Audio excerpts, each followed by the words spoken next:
Number 11, San Francisco. They need help all over. They need to rebuild the roster in a lot of places. They lost a ton of guys in free agency. And so in some ways, I think that they can just take best player available. And there's a guy that has slipped to this point in the draft that otherwise would have gone probably in the top 5 or 6, save for some injuries that he had, and specifically an injury to his toe. And that's Will Johnson, the corner from Michigan. I look at Will Johnson as kind of a perfect San Francisco 49er. I think he fits what John Lynch wants to do. He's long, he's tough, he's got great instincts, great ball skills, and he's a terrific corner. Again, if he wasn't hurt, he'd definitely be off the board at this point. But he has struggled with that turf toe to stay on the field. That kept him out really majority of the season. But when you looked at when he was healthy, even when he was playing great offenses and wide receivers like Ohio State with Marvin Harrison Jr., man, this guy is a dog. He's making plays early in his career as a freshman. He's making plays on the football, taking them back for 6. He's really, really good. So Will Johnson to San Francisco, I think that makes a lot of sense right there. Dallas, I had Ashton Genty in a lot of my mock drafts, and now he's off the board. So where does Dallas go? That's a great question. Again, they could probably address a few different areas, but they need help in the run game. They can address that later. I think that there's always going to be second and third round running backs where you can go and you can give value with players that can come in and step into the offense right away and start. So why not go out and get a wide receiver to go with CeeDee Lamb to try to take some pressure off of CeeDee Lamb? Does it make sense? I don't know. Does what Dallas does a lot make sense? Nah, I don't know. TeAndre McMillan from Arizona. Why not? Big body receiver. He can go out there and make plays down the field. You're giving Dak Prescott more weapons. You can infuse some help into the run game later in the draft because, as we know, we can always get a good running back in the second round. We can't always get a wide receiver with the 50-50 ability, the big frame, like we can get right here with TeAndre McMillan. I think he's a really solid player. And again, you pair him with CD, take some pressure off of that side of the field, and allows Dak Prescott to go to work. Now we get to number 13, the Miami Dolphins. They picked up Chop Robinson last year in the first round. He had a really good rookie year. Chop was terrific from Penn State. Both Bradley Chubb 2 years ago and Jalen Phillips last year have had knee injuries over the last couple of years. So I know I'm going into a position where they might not need this, but I do think that the edge player from Georgia, Michael Williams, is an interesting pick right here. His versatility, his ability level, and overall measurables are off the charts. So why not draft a guy that you think has a lot of potential? And a guy that can impact the game on the defensive side, that could be Michael Williams. All right, number 14, the Indianapolis Colts. The Colts have to figure out what they have at QB with Anthony Richardson. They've got to figure that out. They brought in Daniel Jones this offseason. Is anyone excited about that? Exactly. Tyler Warren, Penn State. I really should have had both the tight ends off the board by this point because if you're just looking at a big board, both Tyler Warren and Colston Loveland from Michigan, they're top 10 talents in this draft. But when you start looking at positions of need, so on and so forth, they could slide a little bit.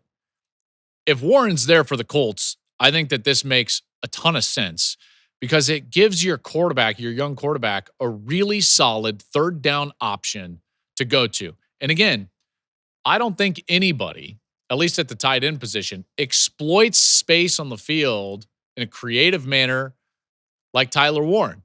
This guy, he does it all. Snap it to him, hand it to him, toss it to him, screen it to him, throw it to him. He can get down to the seam. They handed it to him in the inside of the 5-yard line against Ohio State. They likely score a touchdown there rather than getting stopped on fourth down by not giving Tyler Warren the football. That might have been like a bit of a Band-Aid ripped off that hasn't quite healed yet for the Nittany Lion fans. But Warren is sensational, and the Colts could use something like that. So I like that idea of Warren going to Indianapolis. At 15, the Atlanta Falcons come up. I like Mike Green from Marshall. This is a production over traits. Mike's not going to blow you away with his traits, but boy, no one was more productive. He led college football with 17 sacks. He was terrific against Ohio State. His coach, Charles Huff, told me if he was at Alabama, he would have been a starter. He would have been right there with Anderson and all those great defenders as one of those players that we were talking about as an absolute game wrecker. Now, he's got a little bit of a checkered past with what happened to him at Virginia. There was, allegations thrown around. Nothing really came of that, but he was dismissed from the team. He ends up transferring to Marshall. He has a really good year. Last year, like I said, led the country in sacks, and here he is with the Falcons. They need help on the edge. Second fewest sacks, by the way, in the league last year. So I like Mike Green right there. Arizona at number 16. Just truth be told, this is my middle son, Samuel, who just turned 11. Sam is the best. I love Sam. I love all my boys. Sam loves the Arizona Cardinals, so he asks me all the time, Dad, who are the Cardinals going to select? So, Sam, here we go. I haven't told you until now. Cornerback Jahdae Barron from Texas. I like that. Cardinals made a big free agent acquisition on the edge with Josh Sweat. So now Sweat comes in from the Eagles. Now they can improve on the back end with the Thorpe Award winner, Jahdae Barron. Huh? What do you think, Sam? I like it too. I can feel your affirmations right there, my man, and I love you. Again, though, this makes a lot of sense. You can get much better, tangibly better on two different levels of your defense if you're Arizona by bringing in Sweat in free agency and then selecting the Thorpe Award winner, Jahdae Barron, there for your secondary. At 17, here come the Bengals. The Bengals took care of Jamar Chase and T. Higgins, but they're still in an awkward position because Trey Hendrickson, they gave him permission to field a trade, right? So you would think they'll lose Hendrickson, who led the league in sacks. So I think that they desperately need pass rushers. Let's go Shamar Stewart. I think Shamar Stewart is interesting right here. Now, didn't have great production, but boy, you talk about talent, you talk about potential. Now, potential can get you fired in the National Football League. He didn't have, again, a ton of production, but man, you look at him and you see the way he tested. You watch him on the field and you're like, it should be there. And this is what we always know about the National Football League is that somebody believes I can get the production out of him. He only had 1.5 sacks each of his years at Texas A&M, so 4.5 sacks in 3 years at A&M. I know. Everyone from Cincinnati just went, what? He was 12th in the SEC in quarterback pressures, so that's solid, but he's 6'5", 267. At the combine, he ran 4.59, third fastest defensive end. He had a 10.11 broad jump. That's first among defensive ends. Again, someone's going to be like, oh, I'll get him to the quarterback. You give me 10.11 broad jump and 4.59 at 6'5", 267. It's like, I'll get him to the quarterback. And so, in my mind, that's Cincinnati. 18, Seattle.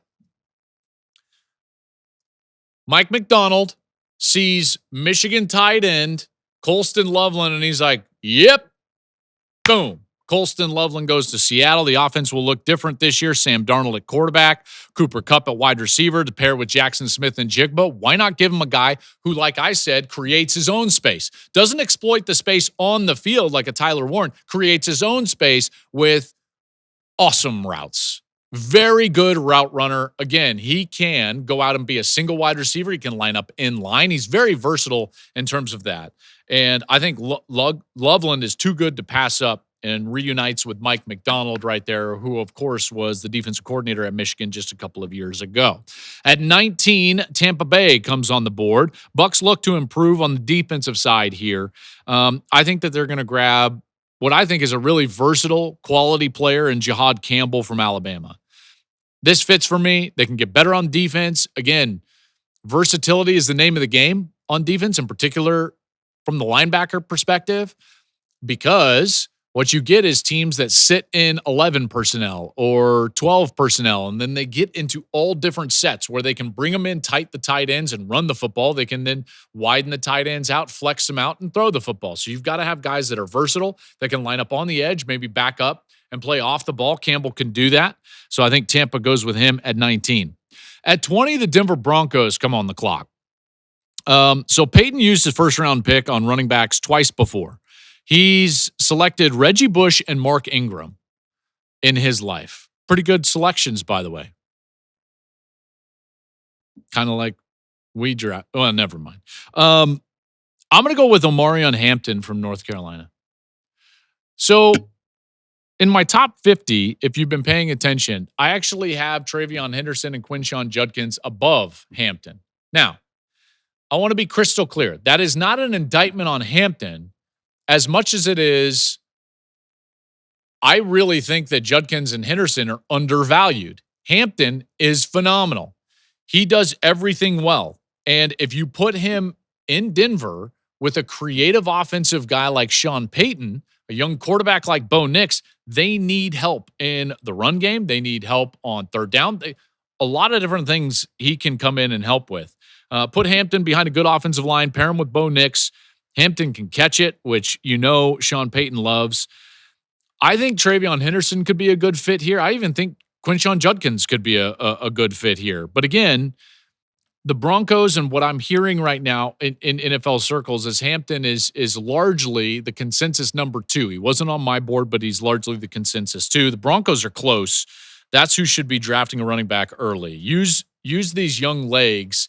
I think the Broncos could make a little bit of a run. Why not go with a running back, and in particular, a young running back? Thank you for watching the Joel Klatt Show YouTube channel. And if you liked this clip, make sure to like it and subscribe to the channel, and you can stay up to date on all of my college football coverage.